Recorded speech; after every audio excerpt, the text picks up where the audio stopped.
Topic po natin, 12 na bawal gawin sa mga tumataba, lumalaki bilbil, overweight, o kung may diabetes kayo, baka ito ang dahilan. Kaya tayo tumataba, kaya tumataas ang blood sugar. Number 1, huwag na mag-i-skip ng meals. Okay? Ibig sabihin, dapat yung kain natin regular pa rin. Minsan kasi ang ginagawa natin, gusto mag-diet, hindi kakain ng almusal. Di ba? Yan ang style. Tapos sa tanghalian, gutom na gutom, mapaparami yung kain.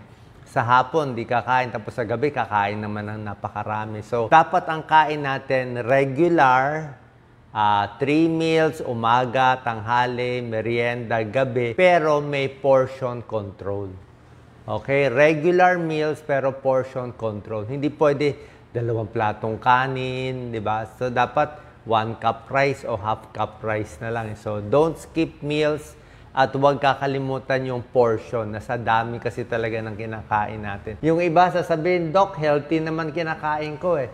Kahit healthy yung kinakain mo, kahit salad na healthy, hindi naman pwede isang bandihado kasi kung sobrang dami, nakakataba din. Number 2, bawal gawin yung mga matatamis na inumin. Okay? Pag tinatanong ako ng mga pasyente, ano pwede ko inumin, Doc? Actually, naghahanap lang sila ng excuse eh. Pwede ba ako buko? Pwede ba ako juice? Di ba? Pwede ba ako iced tea? Ang buko kasi, healthy ang buko, kaya lang 55 calories bawat baso. Di ba? Healthy, kaya lang kasama yun sa calories. Yung mga nasa bote, nasa lata na juice, napakatamis. Siguro mga 10 kutsaritang asukal yon, napakatamis. Soft drinks, naku, sobrang tamis pa lalo. Iced tea, halos 10 kutsaritang asukal sa isang baso. Kaya pag tatanungin ako, number 2, wag na nga matatamis, tubig lang. O, pwede bang energy drinks or sports drink? Tubig na lang. Tubig pinakamaganda. Diyan nagkakamali ang marami nating kababayan. Pwede bang diet soft drinks? May bagong pag-aaral eh. Yung diet soft drinks nakakataba din daw. So, kahit diet siya, ang problema, yung utak natin, nakainom ka na matamis, di ba? Wala ngang calories. Pero yung utak natin, naghahanap ng matamis. So, yung reaction ng katawan, kala niya may matamis na darating, walang dumating. Kaya nahirapan yung katawan. So, pati diet, medyo hindi rin maganda. Number 3, huwag magtago ng mga snack sa bahay. Diba yan ang gawain? Bibili ka ng junk food, tsokolate, yung mga nasa bars, tatago mo sa stockroom mo.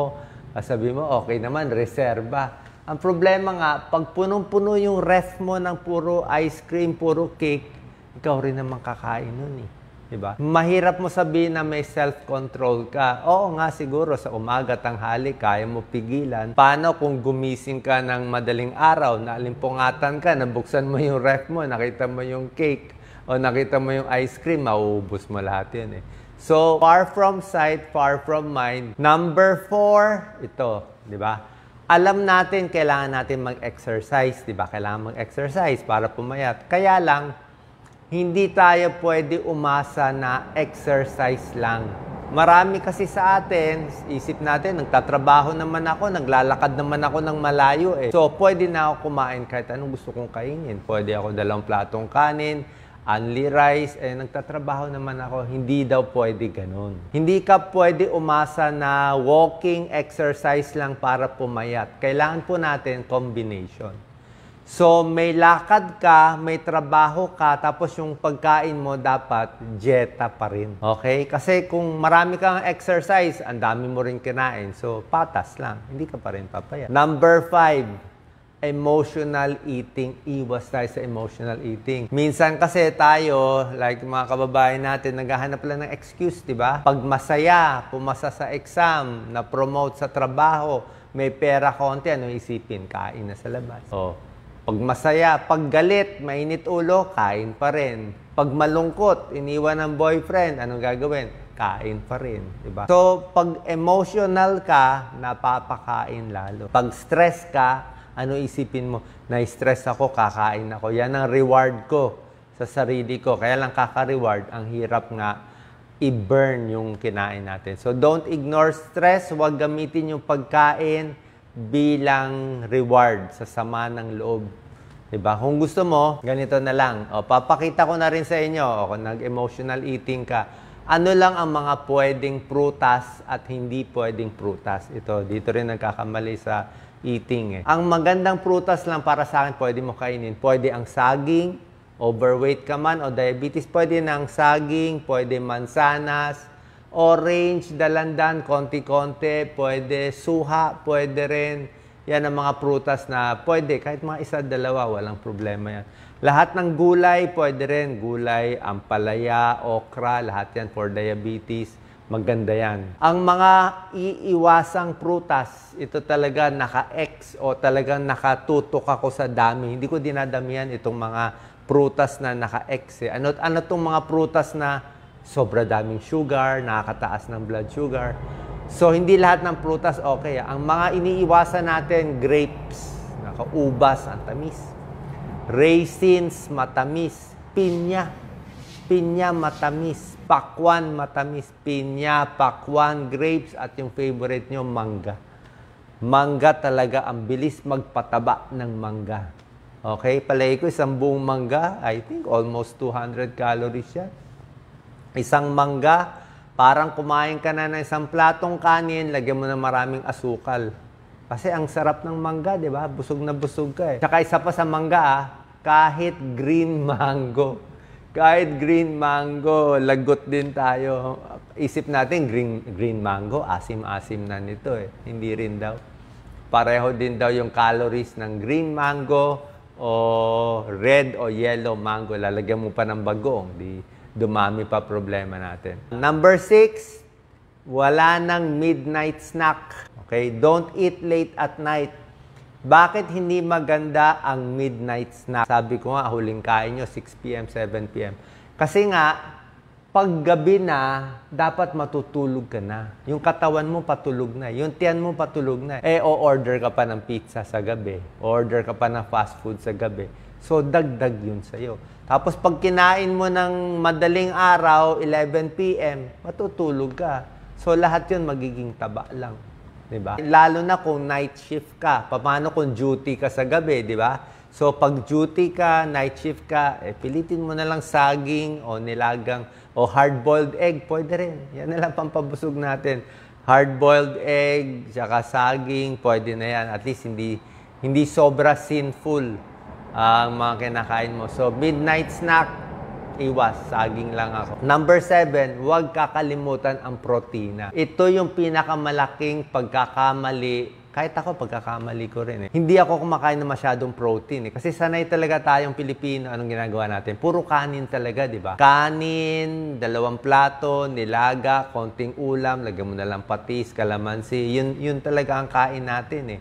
Pero, pag tumatanda na kayo, kahit bata pa kayo, basically, lalo na pag tumatanda, 50 above, dapat yung kanin nyo, try nyo half cup lang. Oo, 1 cup o half cup na lang. Kung dati 1 cup, half cup. Sabi mo, Doc, paano mabubusog half cup na lang? Damihan mo yung protein. Protein nakakabusog. Imbis na chicken, 1 paa, gawin mong chicken, 2 paa. Okay? Imbis na isda na kalahating tilapia, ubusin mo na 1 tilapia. Okay? So, damihan mo yung ulam, bawasan yung kanin. Bakit? Yung katawan natin, itong mga muscle natin, lumiliit, diba? Ang muscle natin, protein yan eh. Pag kumain kayo ng puro kanin, puro tinapay, puro pandesal, puro spaghetti lang, pupunta lahat sa bilbil. Tataba lang tayo. Kumbaga sa building, parang ampaw. Walang tibay. Pero pag kumain ka ng puro karne, puro isda, kahit puro gulay, okay din yan. Puro tofu, tokwa, yung mga main meat, yan ang pinakasemento ng building. Yan ang muscle eh. Protein eh. Tignan mo yung mga bodybuilder, umiinom pa ng protein shake, di ba? So lahat sila puro protein. Kaya lalaki ng katawan nila. Tignan mo yung mga Americans, puro protein ang kinakain. So, nasa protein yan. So, pag tumatanda na, damihan yung ulam, protina, at number 8 tip ko nga, bawasan yung carbohydrates. Yung kanin ang babawasan. Kasi yung kanin, kailangan mo pa rin naman carbohydrates, pero mas konti. Tingnan nyo, mas busog ka. Subukan nyo. Ako, in-experiment ko yan eh. Gawin mo 2 platong kanin, konting ulam. Tingnan natin, mamaya gutom ka na. Pero gawin mo maraming ulam, tapos konti lang yung kanin, mas tatagal ka. Mas tatagal, mas busog. Yung iba ginagawa, totally high protein. Pero sa akin, medyo over naman eh. Ayoko rin totally high protein. Kailangan may carbohydrates din. Kasi ayaw rin natin mahirapan yung kidney. Kung sasabihin mo, Doc, wala akong pera pambili ng maraming ulam, hanap na lang tayo murang ulam. Kasi yun talaga eh. O, damihan mo na lang munggo. Munggo is protein eh. Pwede. Damihan mo na lang munggo, damihan mo na lang gulay, damihan mo na lang isda, tapos yung kanin mas babawasan. So that's number 7, don't neglect protein. Number 8, don't overeat carbohydrates out of 12. Number 9, syempre yung mga fast foods na favorite natin, babawasan talaga. Diba? O, masarap ang fast food, high-fat foods, kaya lang yung alat niya talaga, sobra alat eh. Iba yung alat ng spaghetti sa fast food, tikman nyo. Actually, hindi nyo lang. Ako, nung tinitikman ko, masarap siya kasi talaga maalat eh. Kahit yung manok ng fast food, napakasarap. Yung breaded. Pero pag i-check mo yung salt content niya at fat content, sobrang taas. May isang fried chicken, favorite ko to nung bata pa ako. Kahit nga kumakain ako paminsan-minsan. Nagulat ako nung chinek ko sa yung salt content niya. 1,000 milligrams of salt sa isang chicken, sobra dami. Kasi ang requirement natin, parang yun na yun eh. Isang chicken, yun ang salt mo eh. Dapat nga ang chicken, ang salt, mga 100, 200 milligrams na. Ito, 5 times more. Ang alat daw pala. Tapos nung umorder ako, nung kinain ko, nagulat ako. Doon sa breadings, nandun lahat yung asin eh. So, pag asin, syempre, mas magmamanas tayo, manas ang paa, mas na-high blood sa asin, masisira kidneys sa asin, so maraming problema. Kaya ang Pilipino, 4 times ang daming asin na kinakain ng Pilipino. Kaya sa Pilipinas, kahit saan ka pumunta, ang daming dialysis center. Diba? Puro dialysis center, sira kidneys. Diba? Sa asin, sa chichirya, counted din yun. Kaya sa high blood, pag na high blood, nasisira ang kidneys. Pag matataba, diabetes, masisira din kidneys. Yan ang problema natin. So, iwas sa fast food. Pwede kumain, konti lang. Siguro 1-piece chicken, ganun lang. Hanggang ganun lang ang pwede naman. Number 10, tigil sigarilyo. Alam nyo naman, tigil sigarilyo, di ba? Tigil alak. Okay? Yang alak na yan, ako nung bata ako, uminom din ako ng alak. Mahilig ako uminom ng alak. Kaya lang, siguro, nung mga 30 years ago, tinigil ko na. Parang wala naman. Wala naman mapupunta, malalasing ka, hapon pa lang, iinom ka na, 'di ba? So wala ka lang gagawin buong gabi, happy ka. So, ang problema sa alak, nakakataba siya. Kung wine, kung nagwa-wine, yung mga social, wine, matamis yan talaga, 'di ba? Parang fruit juice yan, grapes yan. Ang beer, nakakalaki ng tiyan. Kaya nga nila tinawag beer belly. 'Di ba, beer belly? Tingnan mo, lahat na nagiinuman sa kanto, sa barangay, ang lalaki ng tiyan, di ba? So, beer belly. Isang beer, mga 200 calories yan para sa platong kanin. Kung naka-4 na beer ka, naka-6 na beer ka. So, wala. Kaya yung mga alcoholic, ang laki-laki ng tiyan, ang liit-liit ng muscle, paano bagsak pa yung vitamin B nila?